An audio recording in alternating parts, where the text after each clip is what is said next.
خلقك والعبد عبدك أنت الله الرؤوف الرحيم. ونشهد أن لا إله إلا الله وحده لا شريك له، ونشهد أن سيدنا ومولانا محمدا عبده ورسوله أرسله بالحق بشيرا ونذيرا وداعيا إلى الله بإذنه وسراجا منيرا، صلى الله تعالى عليه وعلى آله وأصحابه وبارك وسلم تسليما كثيرا كثيرا. أما بعد فأعوذ بالله من الشيطان الرجيم. بسم الله الرحمن الرحيم. والذين جاهدوا فينا لنهدينهم سبلنا وإن الله لمع المحسنين. صدق الله العظيم. وقال النبي صلى الله تبارك وتعالى عليه وسلم: جئتكم بخير الدنيا وكرامة الآخرة، أو كما قال عليه الصلاة والسلام। আমার محترم ভাই দোস্ত বুজুর্গ, এই দুনিয়াতে আল্লাহ তাবারক ওয়া তাআলা মুসলমানকে পাঠিয়েছেন আর মুসলমানকে একটা দায়িত্ব দিয়েছেন যে ইসলামকে দুনিয়াতে প্রতিষ্ঠিত করতে হবে। রাসূলুল্লাহ সাল্লাল্লাহু আলাইহি ওয়াসাল্লাম কুরবানির সাথে নিজের জিন্দেগিকে চালিয়েছেন এবং নিজের সাথে সাহাবা রাদিয়াল্লাহু তাআলা আজমাইনকে দাওয়াতের মেহনতের সাথে লাগিয়েছিলেন এবং যারা বিরোধিতা করেছে তাদেরকে আল্লাহ তাআলা জালিম বলেছেন, আর যারা সহ্য করে এই মেহনতের মধ্যে লেগে থেকেছে তাদেরকে মাজলুম বলেছেন। এই দুনিয়া ফয়সালা করার জায়গা না, যে জায়গায় কেউ জিতে গেল সে কামিয়াব হয়ে গেল, জায়গায় যে হেরে গেল সে ধ্বংস হয়ে গেল, বিষয়টা এরকম না। ফয়সালা করার জায়গা হচ্ছে কিয়ামতের ময়দানে, যেদিন আল্লাহ তাআলার সামনে মানুষ অপমানিত হয়ে যাবে, সে নাকাম হয়ে যাবে। কারণ আল্লাহ আছে, আখিরাত আছে, মুহাম্মদ মুস্তাফা সাল্লাল্লাহু আলাইহি ওয়াসাল্লামের সত্তা আছে, যিনি আমাদের জন্য পিষে গেছেন, লুটে গেছেন, দাঁত ছড়িয়ে দিয়েছেন, দাঁত ভেঙে ফেলছেন। তায়েফের ময়দানে যে দেখেন, ওই জায়গায় যায় যদি জিজ্ঞাসা করেন, আর যদি তায়েফের পাহাড়ের মুখ থাকতো তাহলে সে আমাদেরকে আগে লজ্জিত করতো যে তোমাদের লজ্জা আসে না যে তোমাদের নবী তোমাদের জন্য রক্তাক্ত হয়ে গেছে। দুইবার আসমানে ফেরেশতা কাঁদছে, দুইবার আসমানে ফেরেশতা কান্নাকাটি করেছে।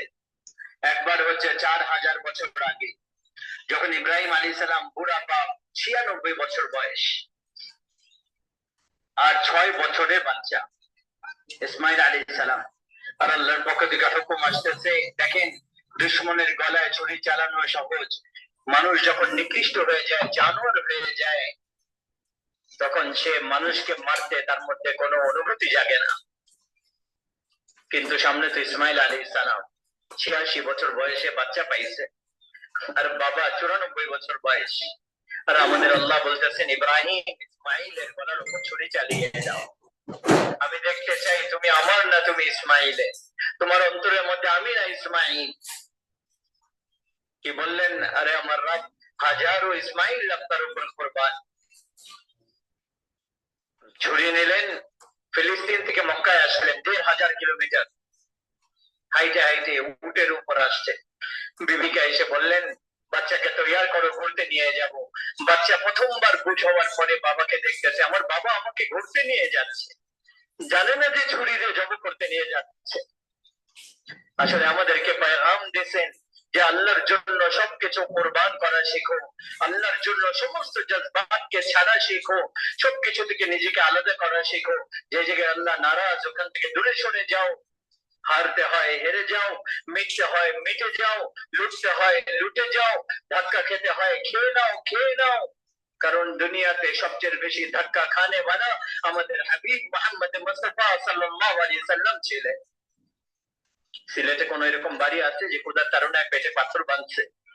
দেখেন, আমাদের নবী রুমের মধ্যে বসেছিলেন, আর এক সাহাবী আসছেন, মদিনা মসজিদে বসেছিলেন, আর এক সাহাবী এসে কাপড় উঠায় বললেন, ইয়া রাসূলুল্লাহ, দেখেন আমি পেটের মধ্যে পাথর বাঁধছি, খোদার তাড়নায় আমি সোজা হয়ে দাঁড়াতে পারতেছি না।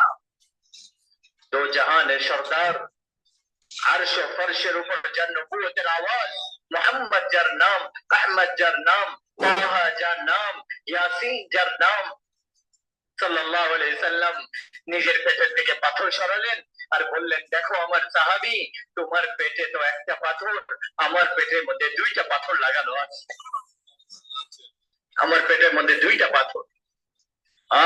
ইব্রাহিম আলাইহিস সালাম ছুরি বের করলেন, বললেন, বেটা তোমাকে আল্লাহ জব করার আদেশ করছেন। বেটা কি বললেন, বাবা তাড়াতাড়ি করেন, দেরি কেন করতেছেন?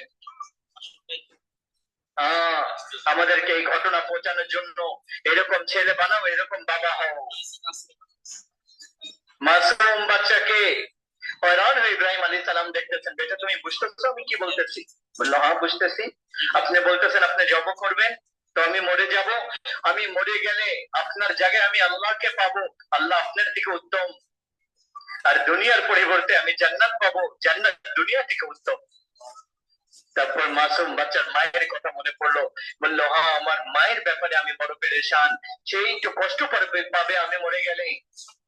তো নিজের জামা করলো, আর জামা খুলে নিজের বাবার হাতে দিল, আর বলল, বাবা যখন আমি মরে যাব এই জামা আমার মাকে দিবেন, এটা তার আমার নিশানি তার কাছে থাকবে, যখন আমাকে স্মরণ করবে আমার জামা দেখে নিবে, আর আপনি আপনার জামা দিয়ে আমাকে এই জায়গায় দাফন করে দিবেন, আমাকে মক্কায় নিয়ে যাবেন না, কারণ আমার লাশ দেখে আমার মা বড় কষ্ট পাবে, আমাকে এখানে দাফন করবে।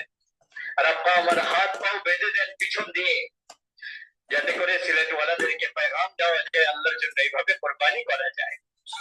আমরা টাকার জন্য মারামারি করি, পদবীর জন্য মারামারি করি, ক্ষমতার জন্য রক্তের পিপাসা হয়ে যায়।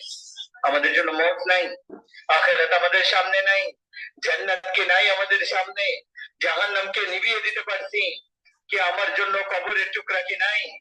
আপনার জন্য কি কবরের টুকরা নির্ধারণ করা নাই? মুনকার নাকির কি আমার কাছে আসবে না? মুনকার নাকির কি আপনার কাছে আসবে না? 96-94 বছরের বুড়া বাবা কষায়ের মতো নিজের বাচ্চার হাত পাও বাঁধতেছে। তখন ছেলে বলল, বাবা আমাকে উল্টা করে শোয়াবেন, সিধা না, আপনার দৃষ্টি আমার চোখের মধ্যে পড়বে, আপনার হাত কেঁপে উঠবে, আল্লাহর হুকুম পুরা করতে পারবেন না। না, ওয়াতাল্লাহু লিল জাবিন, উল্টা করে শোয়ালেন, আর নিজের হাঁটু বাচ্চার কোমরের উপর রেখে তার মাথার চুল এরকম হাত দিয়ে উঁচা করে নিচে ছুরি ধরলেন, এক হাতের মধ্যে মাথার চুল, আরেক হাতের মধ্যে ছুরি, আর হাঁটু বাচ্চার কোমরের উপর, আর আসমানের দিকে তাকায় আছে। এই পুরা জগৎ হেলে উঠছে, ইব্রাহিম আলাইহিস সালামের দৃষ্টি আসমানের দিকে, ফেরেশতারা চিৎকার করে কান্নাকাটি শুরু করলো, তারা কি জানতো যে আগে কি হবে? ইব্রাহিম আলাইহিস সালাম বললেন, আল্লাহ আপনি কি আমার উপর নারাজ হয়ে গেছেন যে ইসমাইলের ভালোবাসা আমার উপরে বেশি জায়গা করে নিছে, এই যে নেন আপনার উপর কোরবান করতেছি, আপনি নারাজ হয়েন না, আপনার জন্য সবকিছু কোরবান করতে রাজি আছি, লা ইলাহা ইল্লাল্লাহর মানে এটা। ছুরি চালিয়ে দিলেন, যখন বললেন, ইয়া আল্লাহ আমি আপনার নামের উপর ইসমাইলকে কোরবান করতেছি, সাত আসমানের ফেরেশতারা কান্নাকাটি করা শুরু করলো, কারণ ফেরেশতারা জানতো না যে আগে কি হবে। এটা প্রথমবার। এর 4000 বছর পরে মুহাম্মদ বিন আব্দুল্লাহ তায়েফের ময়দানে পিছনে পাথর মারতেছে, আল্লাহ রাসূল দৌড়াচ্ছেন, পিছনে পাথর মারতেছে, আল্লাহ রাসূল পড়ে যাচ্ছেন, আবার উঠে দৌড়াচ্ছেন, পিছনে পাথর মারতেছে, আল্লাহ রাসূল পড়ে যাচ্ছেন, আবার উঠে দৌড়াচ্ছেন, আল্লাহ রাসূল বেহুশ হয়ে পড়ে গেলেন। যায়েদ ইবনে হারিসা আল্লাহ রাসূলকে উঠে বাগানে নিলেন, তারপর আল্লাহ রাসূলের হোশ আসলো, আল্লাহ রাসূল আল্লাহ তাআলার দরবারে দোয়া করলেন, ওই দোয়া শুনে সাত আসমানের ফেরেশতারা চিৎকার করে কাঁদছে, কি বলছেন? হে আল্লাহ আজকে আমি আপনার কাছে অভিযোগ করতে চাই, আশকু ইলাইকা ফাকুওয়াতি ওয়া কিল্লাতা হিলাতি ওয়া হাওয়ানি আলা নাস, হে আমার রব আমি আজকে আপনার কাছে অভিযোগ করতেছি, আপনি আমাকে কাদের হাওয়ালা করে দিলেন, যারা আমাকে মেরে মেরে আমাকে রক্তাক্ত করে দিয়েছে। আল্লাহ তাআলা গায়রত, আল্লাহর আযাব হরকতে আসলো, ফেরেশতারা আসলো। দেখেন আমার ভাই ও দোস্ত, আমাদের নবীর মাফ করা দেখেন, আর তার আখলাক দেখেন, আমাদের নবীর আখলাক দেখেন। এই জায়গায় তো ছেলে মাকে মাফ করতে রাজি না, ভাই ভাইকে মাফ করতে রাজি না, ফেরেশতারা পাহাড়ে চলে আসছে, এসে বললো, ইয়া রাসূলুল্লাহ যদি আপনি অনুমতি দেন তাহলে দুই পাহাড়ের মধ্যখানে এদেরকে চাক্কির মতো পিষে দিব, এদেরকে কিমা কিমা বানিয়ে দেব, এদেরকে শেষ করে দিব। তো আমাদের নবী বললেন, না না না না, আমি আশা করি এটা, যদি এরা কেউ কলমা না পড়ে তাহলে এদের বংশের মধ্যে কেউ কলমা পড়লে ভালো আসবে। আমি এদেরকে মাফ করে দিয়েছি, আমি এদেরকে মাফ করে দিয়েছি। আল্লাহ তাআলাকে পেয়ে গেছেন, সবকিছু পেয়ে গেছেন, আল্লাহকে পান নাই, সবকিছু হারিয়ে ফেলছেন, সবকিছু শেষ হয়ে গেছে। এটা হচ্ছে লা ইলাহা ইল্লাল্লাহর পেগাম, এটা লা ইলাহা ইল্লাল্লাহর মেসেজ, এটা লা ইলাহা ইল্লাল্লাহর সবক, যে মৃত্যুর আগে আগে আল্লাহকে রাজি করে যায়, আল্লাহকে রাজি করে যায়। হুসাইন রাদিয়াল্লাহু আনহু আল্লাহকে রাজি করছিলেন, আর ইয়াজিদ ক্ষমতাকে রাজি করছে। সে ক্ষমতা পেয়ে গেছে, তার খানদান ক্ষমতা করেছে, আর ক্ষমতা তার গোলাম হয়েছে। আর হুসাইন রাদিয়াল্লাহু আনহু জান দিয়ে নিজের শুলির উপর নিজের কল্লাকে ঝুলায় দিচ্ছে। এই জগতের সবচেয়ে উত্তম রক্ত পানির মতো জমিনের মধ্যে প্রবাহিত হয়েছে। জালেম আর মাজলুমের কাহিনী ঘটনা এগুলো নতুন না, অনেক পুরান। কিন্তু মজলুম কোনদিন নাকাম হয় না, জালিম কোনদিন কামিয়াব হয় না। মজলুম বনে যাই, হুসাইন রাদিয়াল্লাহু তাআলা সাথী হয়ে যাব, জালেম হব তাহলে ইয়াজিদের সঙ্গ দিতে হবে। দেখেন না, পুরা বছর ইয়াজিদের উপর মানুষ লানত করে, কিন্তু জুলুম করনেওয়ালা স্মরণ রাখো, ইয়াজিদের সাথে তোমাকে দাঁড়া করানো হবে। ইয়াজিদের সাথে দাঁড়ানো কে পছন্দ করবে?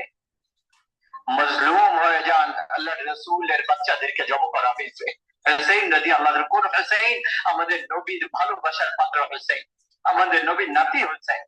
কোন হুসাইন? যার ঠোঁটের মধ্যে আল্লাহর রাসূল চুমু দিয়েছেন, যার মাথাকে চুমু দিয়েছেন, যার চোখে চুমু দিয়েছেন, যার বুকে চুমু দিয়েছেন, যার হাতে চুমু দিয়েছেন, যাকে বুকের উপরে শুয়াইছেন।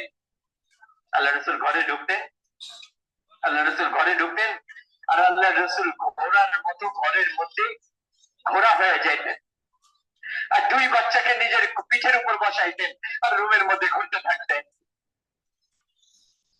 আর পিছনে মুখ ফেরায় বলতেন, বলো তোমাদের যানবাহন কেমন, তোমাদের উট কেমন?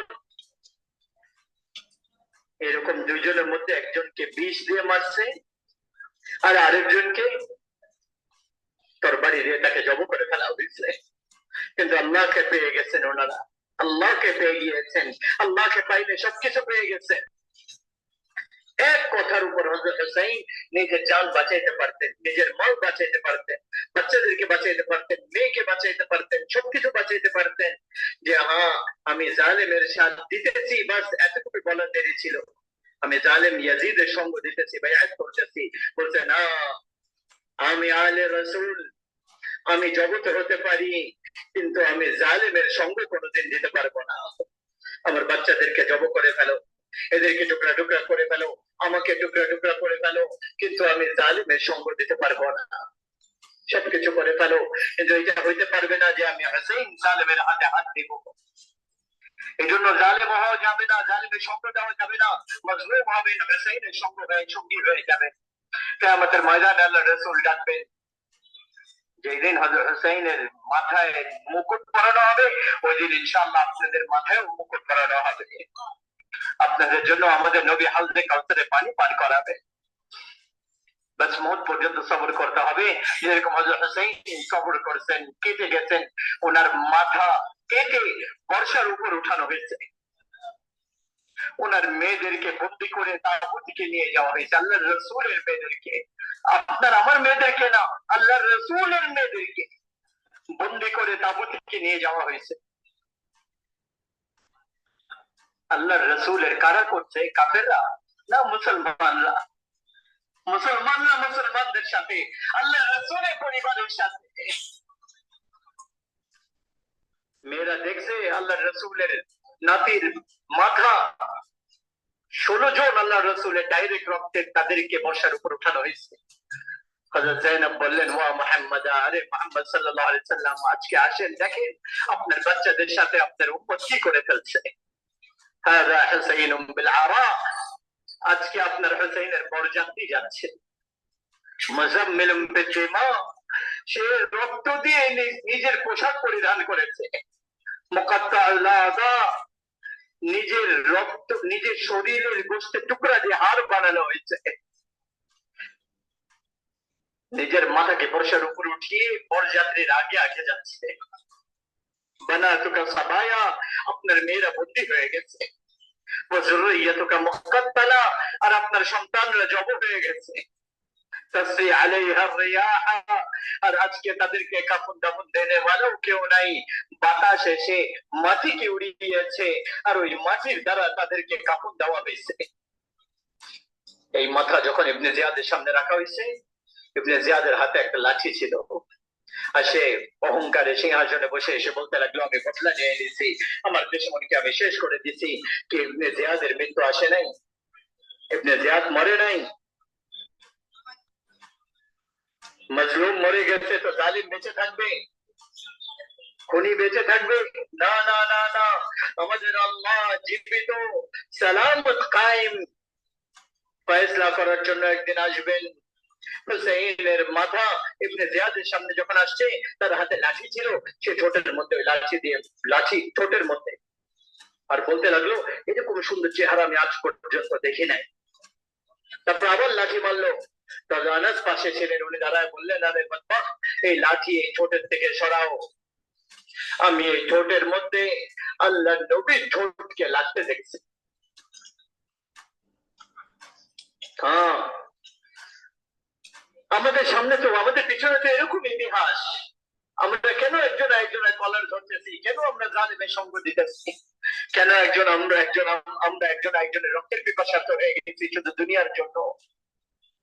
এই মৌতকে আপনাকে মারবে না, এই মৌতকে আমাকে মারবে না। জান্নাতকে প্রতিষ্ঠিত হবে না, জাহান্নামকে আসবে না সামনে। আল্লাহ কি ঘুমিয়ে পড়েছেন? আল্লাহ তাআলা ফেরেশতারা কি দুর্বল হয়ে গেছে? জান্নাত আর জাহান্নাম কি বন্ধ হয়ে গেছে? আমরা তো কলমা পড়নে ওয়ালা মুসলমান। মুসলমান মুসলমানের ভাই হয়, তার রক্তের পিপাসার্থ হয় না। মুসলমান মুসলমানের সম্পদের উপর আক্রমণ করে না। মুসলমান মুসলমানকে মারে না, তাকে অপমান করে না, তাকে জেলিল করে না, তাকে ছোট করে না। মুসলমান মুসলমানের ভাই। আমরা একটা জাতি না, আমরা একটা উম্মত। আমরা একটা জাতি না, আমরা একটা উম্মত। আর আমাদের ভিতরে কালিমা লা ইলাহা ইল্লাল্লাহ মুহাম্মাদুর রাসূলুল্লাহ আছে। আমাদের বড় দাম আছে আল্লাহর কাছে।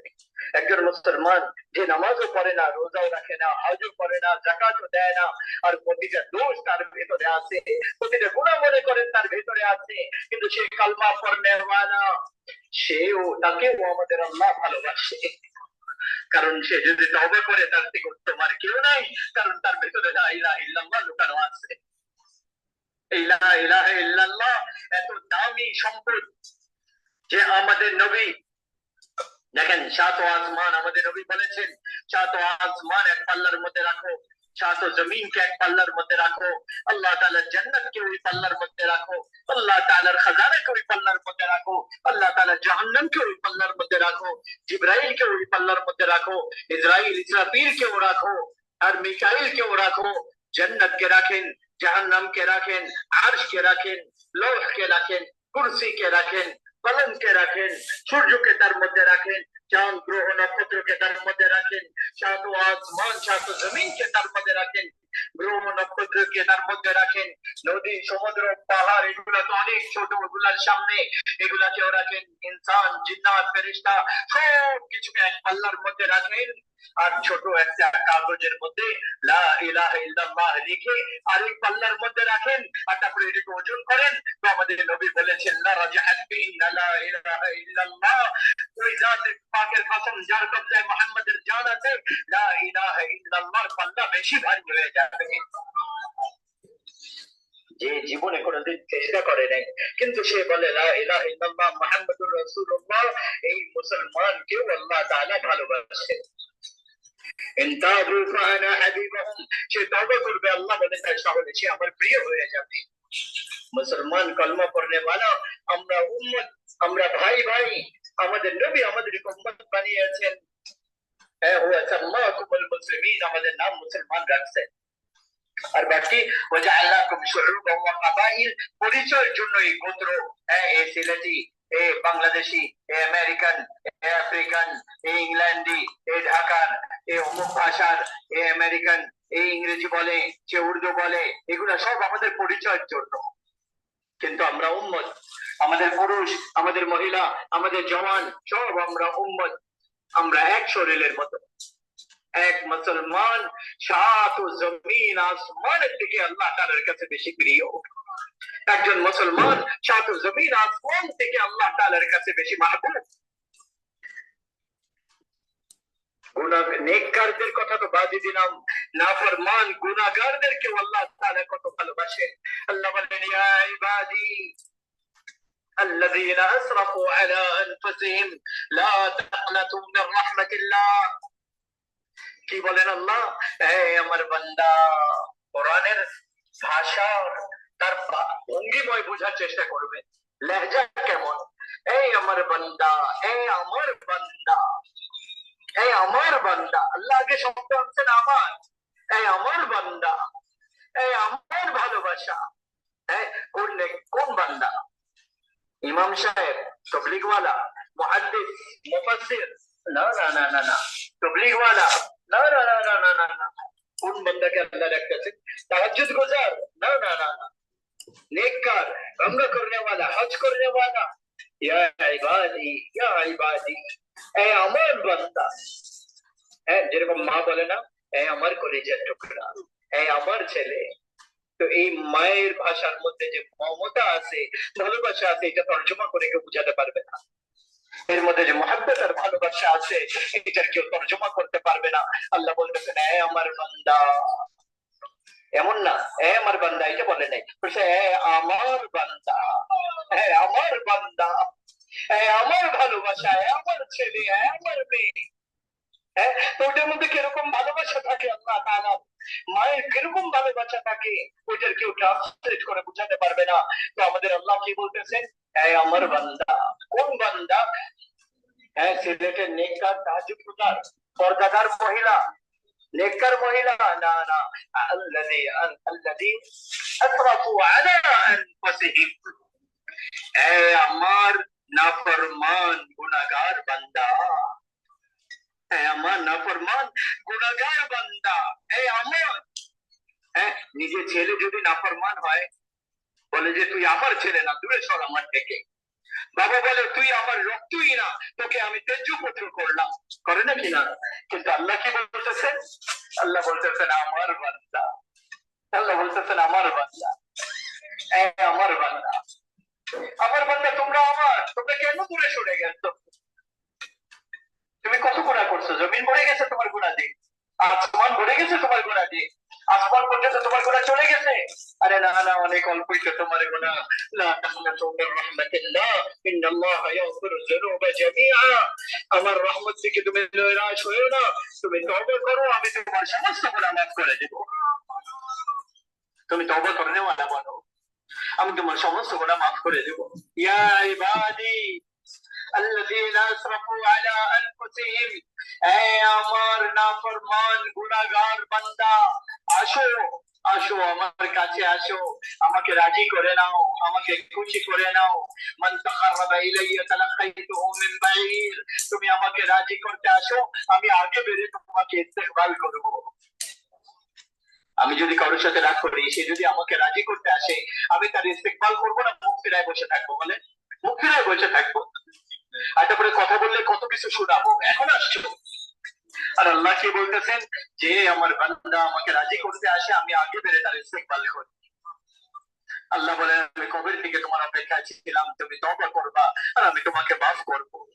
তুমি কবে তওবা করবা, আমি মাফ করব। এজন্য আল্লাহকে নিজের বানায় নেই, তার দরবারে নত হওয়ার সাথে সাথে দেখেন আমাদের গুনার আল্লাহর সামনে কোনো দাম নাই। বনি ইসরায়েলের এক ব্যক্তি 99 জনকে খুন করছিল, আর তারপরে তার মনে আসলো আমি তওবা করি। এক সাধারণ মানুষের কাছে যায়, বলল আমি 99 জনকে খুন করছি, আমাকে আল্লাহ মাফ করবে? সে বলল কোনো অবস্থাতে আল্লাহ মাফ করবে না, তুমি বড় জালেম, তোমার কোনো তওবা নাই। ওই লোকের রাগ উঠলো, সে তাকেও কতল করে ফেললো।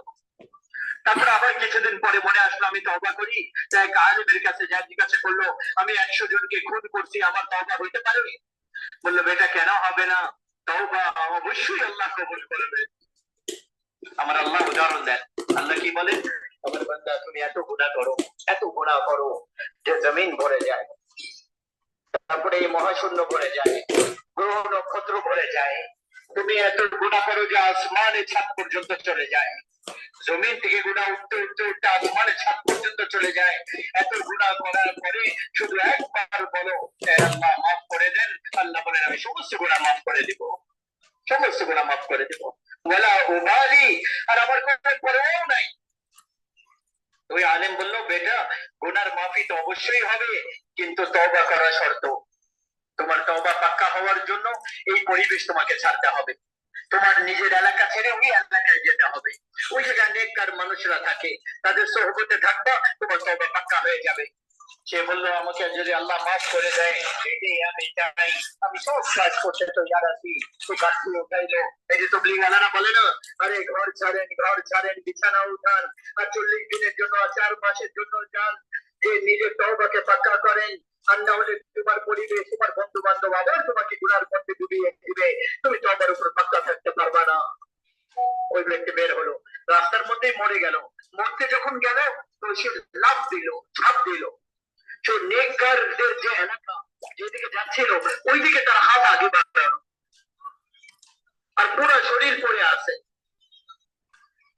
আল্লাহ তাআলা আমাদের কাছে এই ঘটনা পৌঁছাবেন, এই জন্য ওই জায়গায় 2 জন ফেরেশতা পাঠালেন, জান্নাত আর জাহান্নাম, 2 জনের ফেরেশতা। জাহান্নামের ফেরেশতা বললো জাহান্নামে যে হাত করে লাগাও, জান্নাতের ফেরেশতা বললো জান্নাতে মাথায় মুকুট পরাও। জাহান্নামের ফেরেশতা বললো অসম্পূর্ণ তওবা, এখনো নেককারদের শহরে যায় নাই, মরে গেছে তার আগে। জান্নাতে ফেরেশতা বললো না না না না, তওবা তো ইরাদার দ্বারা হয়ে যায়, ইরাদা করেছে তওবা হয়ে গেছে আমাদের মেহমান। আল্লাহ তৃতীয় ফেরেশতা পাঠালেন, যাও ফয়সালা করো। কি ফয়সালা? সে মনে করে এই জায়গায় মরে পড়ে আছে, নেককারদের বসতি ওই পর্যন্ত, নেককারদের বসতি থেকে সে দূরে। আল্লাহ কি বললো? মাপো, যদি নিজের বাড়ির কাছে জাহান্নামওয়ালারা নিয়ে যাও, আর যদি নেককারদের বাড়ি এলাকার কাছে তাহলে জান্নাতওয়ালারা নিয়ে যাও। এটা আল্লাহর ফয়সালা। কি হয়েছিল? সে আসলে নিজের বাড়ির এলাকার কাছে ছিল আর নেককারদের থেকে দূরে ছিল। যখন মাপতে লাগলো তো আল্লাহ তাআলা নেককারদের এলাকার যে জমি, ওই জমিনকে আল্লাহ তাআলা বললেন যে ছোট হয়ে যাও, কাছে চলে আসো। আর ঘরে যে জমি ছিল আল্লাহ তাকে বলে দূরে চলে যাও। দূরের জমিন, ঘরের জমিনকে দূরে করে দিল, নেককারদের জমিন কাছে করে দিল। যখন মাপা হলো তো দেখা গেল সে নেককারদের জমিনদের কাছে। আল্লাহ বললো নিয়ে যাও জান্নাতে, একে আমি মাফ করে দিয়েছি। আরে এ তো বনি ইসরায়েলের মানুষ ছিল, আমরা তো মোহাম্মদ মুস্তাফা সাল্লাল্লাহু আলাইহি ওয়াসাল্লামের উম্মত ছিলাম। বনি ইসরায়েলের এক ব্যক্তি যার নাম ছিল কেফেল, সে প্রতিদিন রাত্রে বেলা নতুন মেয়ে নিয়ে আসতো হারাম কাজ করার জন্য, আর মদ খাইতো আর ব্যভিচার করতো। এক রাতে একটা মেয়েকে 60 দিনার দিয়ে নিয়ে আসলো। 60 দিনার মানে 30 ভরি স্বর্ণ, এক রাতের জন্য 30 ভরি স্বর্ণ দিয়ে নিয়ে আসছে। যখন রুমে গেল দেখলো ওই মেয়েটা কাঁদতেছে। তো কেফেল বললো তুমি কেন কাঁদতেছো? আমি জোর করে তো আনি নাই। ওই মেয়ে কাঁদতে কাঁদতে বললো কেফেল আমি নোংরা মেয়ে না, আমি ইজ্জতদার ঘরের মেয়ে, কিন্তু ক্ষুধার কারণে আমি এই জায়গায় আসতে বাধ্য হয়েছি। দেখেন যখন মালদাররা যাকাত দেওয়া বন্ধ করে দেয়, গরিবদের মেয়েরা নিলাম হয়ে যায়। এজন্য মালদারদেরকে বলি, যাদেরকে আল্লাহ সম্পদ দিতে আল্লাহর নামে খরচ করেন, গরিবদের মেয়েদের সম্মান বাঁচবে।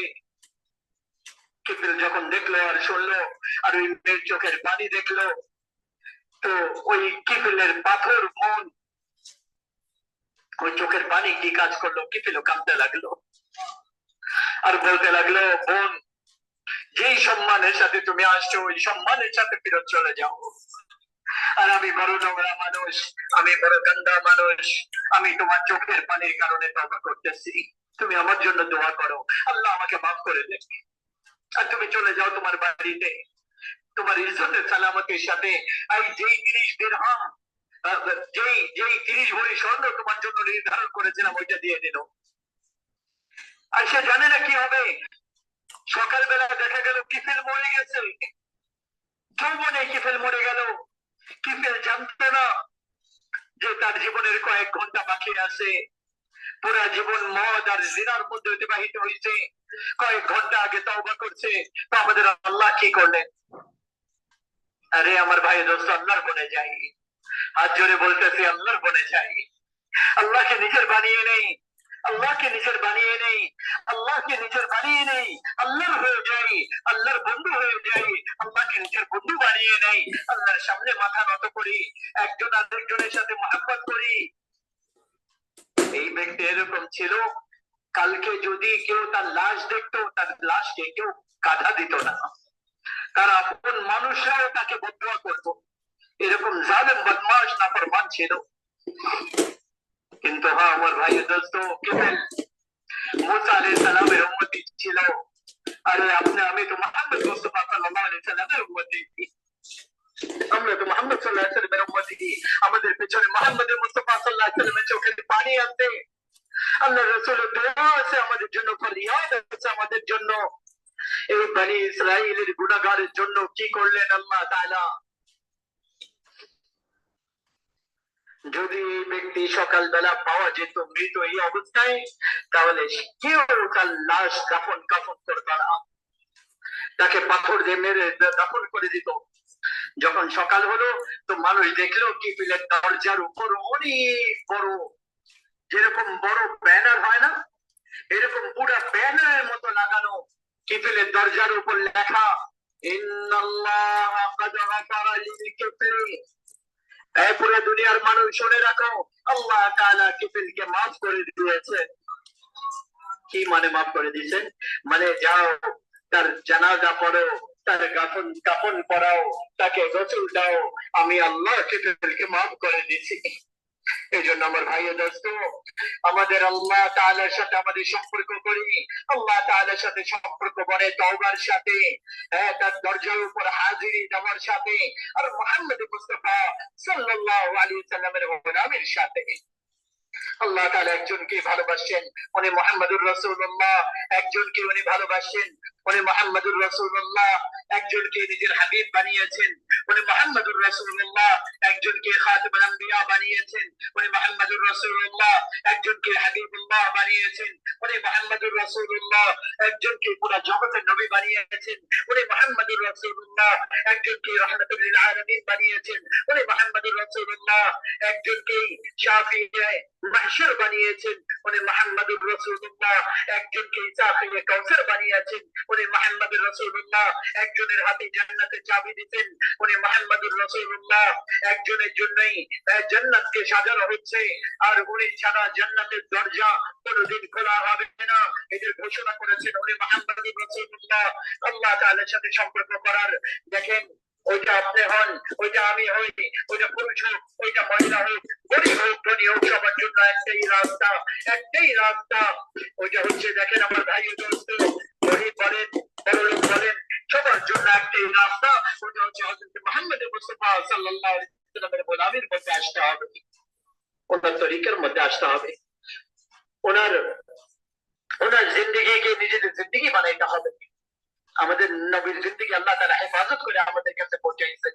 এই জগতের সবচেয়ে উত্তম, সবচেয়ে বারকার, সবচেয়ে আজমান, সবচেয়ে আবহা, সবার থেকে আনওয়ার, সবার থেকে পরিপূর্ণ, সবার থেকে সবার থেকে কামাল ওয়ালা, জামাল ওয়ালা, হুসন ওয়ালা মুহাম্মদ বিন আব্দুল্লাহ বিন আব্দুল মুত্তালিব বিন হাশিম বিন আব্দ মুনাফ بن قصي بن كلاب بن مرة بن كعب بن لؤي بن غالب بن فهر بن مالك بن نذر بن كنانة بن خزيمة بن مدركة بن إلياس بن نذر بن نزار بن معد بن عدنان بن أود بن هميسة بن سلمان بن أوس بن بوز بن قموان بن عبيد بن عوام بن ناشد بن حزام بن بلداس بن يبلاف بن طابخ بن جاحم بن ناحس بن ماحي بن عيفي بن عبقر بن عبيد بن الدعاء بن حمدان بن سنبر بن يسربي بن يحزن بن يلحن بن إرعوى بن عيزي بن زيشان بن عيسر بن أقناس بن إيهام بن مقصر بن ناحس بن زارع بن مزي بن عوز بن عيرام بن قيدار بن إسماعيل بن إبراهيم بن آزر بن راحوب بن سروج بن رعوب بن فائد بن عامر بن أرفخشاد بن سام بن نوح بن لامق بن متوسالح بن إدريس بن يرد بن ملهلئيل بن قينان بن آنوش بن شيث بن آدم عليه الصلاة والسلام। এটা হচ্ছে আমাদের নবীর নসব নামা, আমাদের নবীর বাপ দাদার নাম। দুনিয়াতে কোন সর্দারের বাপ দাদার নাম এইভাবে আল্লাহ হেফাজত করেন নাই, কোন বাদশার নসব নামা হেফাজত নাই, কোন বাদশাহ মন্ত্রী মিনিস্টারের নসব নামা হেফাজত নাই। উনি মোহাম্মদ মুস্তাফা, উনি মোহাম্মদ, উনি আহমদ, উনি মাহি, উনি হাশির, উনি আকিব, উনি ফাতিহ, উনি খাতিম, উনি আবুল কাসিম, উনি তাহা, উনি ইয়াসিন। হ্যাঁ, যিনি উম্মতের জন্য যত বেশি আমাদের নবী কাঁদতেন, নিজের উম্মতের জন্য এত বেশি কেউ কাঁদতেন নাই। দেখেন, এই উম্মতকে বানানোর জন্য ওই নবী এত কষ্ট করছেন, কোন নবী এত কষ্ট করেন নাই। কোন নবী এরকম ইতিম জন্ম নেন নাই, কোন নবী এরকম গরিবী অবস্থায় জন্ম নেন নাই যে কোন মহিলা দুধ পান করানোর জন্য নিতে তৈয়ার না। কোন নবীর মাকে আল্লাহ তাআলা এই সময় মৃত্যু দেন নাই, যেরকম আমাদের নবীর মাকে আল্লাহ তাআলা উঠায় নিতেন। এত ছোট বেলায় মৌত দেন নাই কোন নবীর মাকে, যেরকম আমাদের নবীর মাকে আমাদের আল্লাহ এরকম ছোট বয়সে, মাত্র 6 বছর বয়স, মায়ের পেটের মধ্যে 2 মাসে যখন ছিল তখন বাবা ইন্তেকাল করে গেছে। জন্ম নিয়েছেন জানেন না বাবাকে, বাবাকে দেখেন নাই। 6 বছরে যখন হয়েছেন সবকিছু মা, তখন মাই মা, বাবাও মা, মাও মা। কোন বোন নাই তো বোনও মা, কোন ভাই নাই তো ভাইও মা। 6 বছরের বাচ্চার বন্ধুকে বন্ধুও মা, সবকিছুই মা। মায়ের কোল, মা খাওয়াচ্ছে, মা ঘুম পাড়াচ্ছে, মা হাত ধরে চালাচ্ছে, মা বসাচ্ছে। আমাদের নবী তো মায়ের প্রয়োজন ছিল যে আমাদের নবী জওয়ান হতো, বিবাহ করতেন, বাচ্চা দুনিয়াতে আসতো, তারপরে মাকে আল্লাহ দুনিয়া থেকে নিয়ে যেতেন। কিন্তু কুরবান যায় আমাদের নবীর বয়স মাত্র 6 বছর। আর মদিনায় গেছেন নিজের মায়ের সাথে, নিজের স্বামীর কবর জিয়ারত করার জন্য। হযরত আমিনা গেছেন, 1 মাস ওই জায়গায় থাকছেন, ফেরত আসা শুরু করছেন। আবওয়া নামক জায়গায় 3 ব্যক্তি মাত্র, উম্মে আইমান, আমাদের নবী আর আমাদের নবীর মা, 3 জন ব্যক্তি। আমি 10-12 বছর আগে আবওয়াতে গেলাম, যেখানে হযরত আমিনার কবর। ওই জায়গায় এক আরব আমাদেরকে নিয়ে গেল, কেউ চিনেও না, একদম মরুভূমির ভেতরে, বড় কঠিন অবস্থা। ওইখানে সাধারণ ভাবে হেঁটে যাওয়াও সম্ভব না। আমাদের নবীর মাকে আল্লাহ তাআলা এরকম জায়গায় মৌত দিলেন যেখানে আশেপাশে আজকালও কোনো বাড়ি ঘর নাই।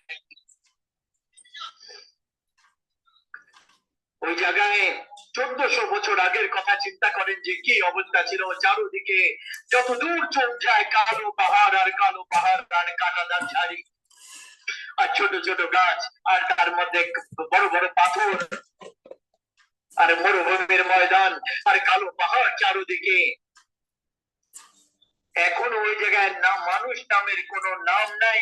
1400 বছর আগে যখন চিন্তা করেন, আমাদের নবী 25 বছর বয়স, যখন আমাদের নবীর মায়ের 25 বছর বয়স, বুকের মধ্যে চাপ দিয়ে ধরলেন আর ওই জায়গায় ছটফট করতে করতে পড়ে গেলেন। 40-50 ফুট উঁচা একটা টিলার উপর উনার কবর, ওই জায়গায় উনি বেহুশ হয়ে পড়ছিলেন।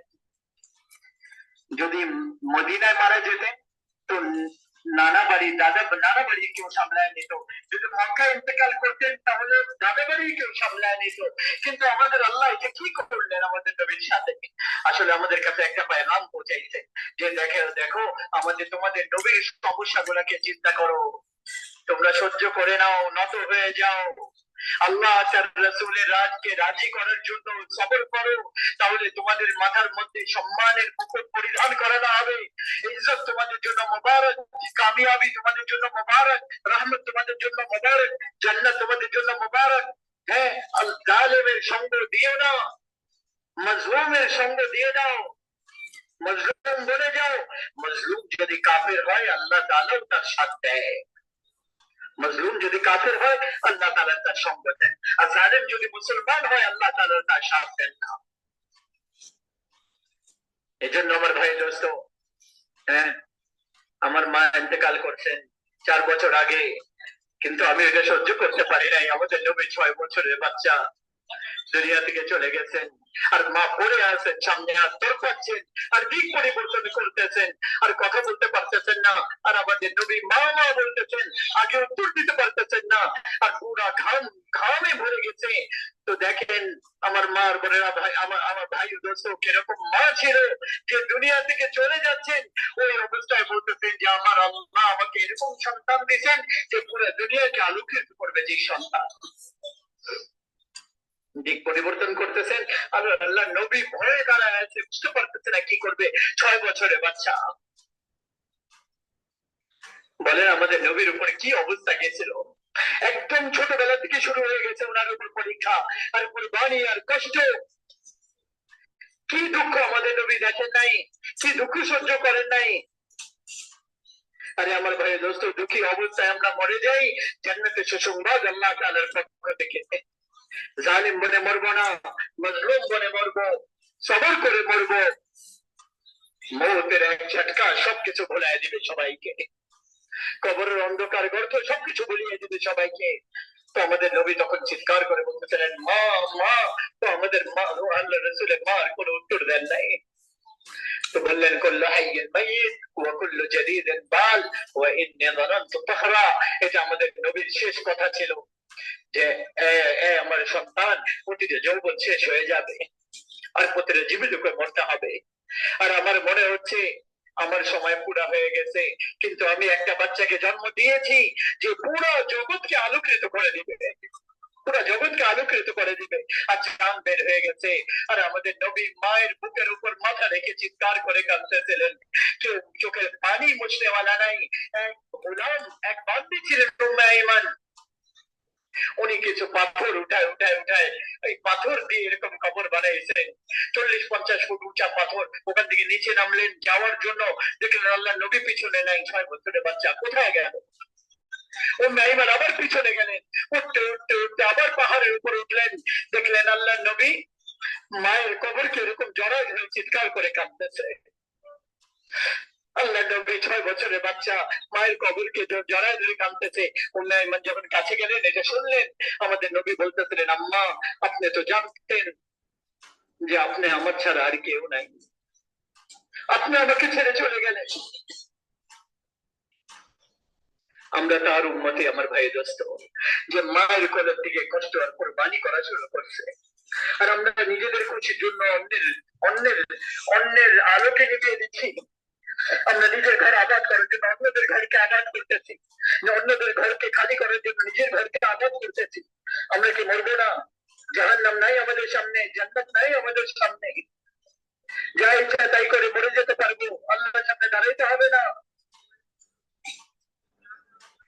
এই জন্য আমার ভাই দোস্ত, সফর করে মরে যাই, আল্লাহকে রাজি করতে যায়। আমাদের নবী মওত পর্যন্ত কত কোরবানি আর কত কষ্ট করছেন, যাতে করে আল্লাহ তাআলার সাথে মানুষের সম্পর্ক হয়ে যায়। আর আজকে আমরা দুনিয়ার সম্পর্কের জন্য আল্লাহকে কোরবান করতেছি। দুনিয়াকে কোরবান করা যাবে, আল্লাহকে কোরবান করা যাবে না আমার ভাই দোস্ত।